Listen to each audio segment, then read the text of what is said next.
Welcome to Doc's Garage, the Auto Shop series. I'm Doc, and this is one of a set of short videos that's going to cover repairs and maintenance of your cars and trucks. Try to save you some money and also help you not to get ripped off if you have to take it to a repair facility to have it fixed.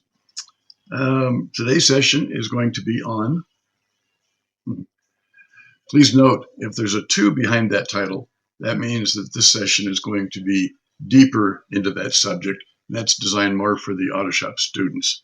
So without any further ado, please hit the subscribe button, tell your friends to check out the channel, and let's dive on in.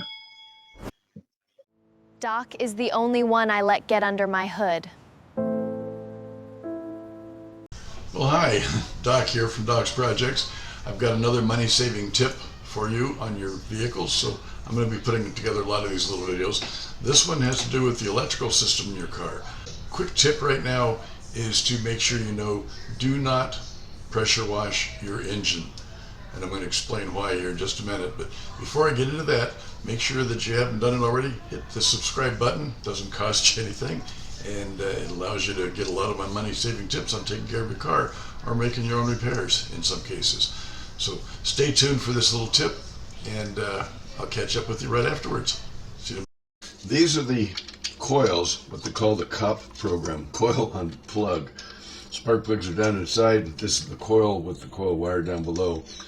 But see, there's a little connection. There's a little debris in there. This is the connection that goes in. If you look at this, inside here, there's just a little bit of plastic. This plastic here, by the time that snaps in place, it's supposed to be able to be good enough to keep dust and stuff out. But if you hit this area anywhere along in here with high pressure water, the high pressure is enough to get past this seal and get inside. Say don't steam clean or high pressure your engine. Use some motor clean gunk or something on a warm engine and hose it off someplace where you're not going to make a mess on your floor. Let's show you another place. On this, you can see all these tiny little holes in here. Down inside each one of those holes is a little piece of wire that's connected to this big harness that comes through here. You can see how thick that is and how many little tiny wires there are. That represents how many wires are inside here. Now here's where it's connected. If you look inside here, you can see all those tiny little pins. And again, hopefully that's clear and focused. Around the outside of this plastic, on the inside here, just a little bit of plastic. This locks down, holds it in place good, but you can see some of the dirt that's on the top. So some of the dirt is actually able to get in here. So you can imagine if you were to hit it with a high pressure hose, water would get in there. Imagine the kind of damage could be done. It's easy to get moisture into those connectors and that can cause problems. Problem is, it won't create the problems for several months down the road, and by then you'll forget that you had pressure washed it, so you won't even be thinking that maybe that's what's going on.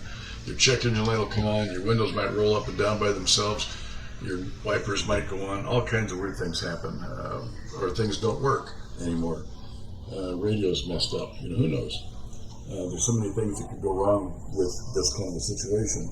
Problem is, you have a lot of unscrupulous technicians out there that will take advantage of that.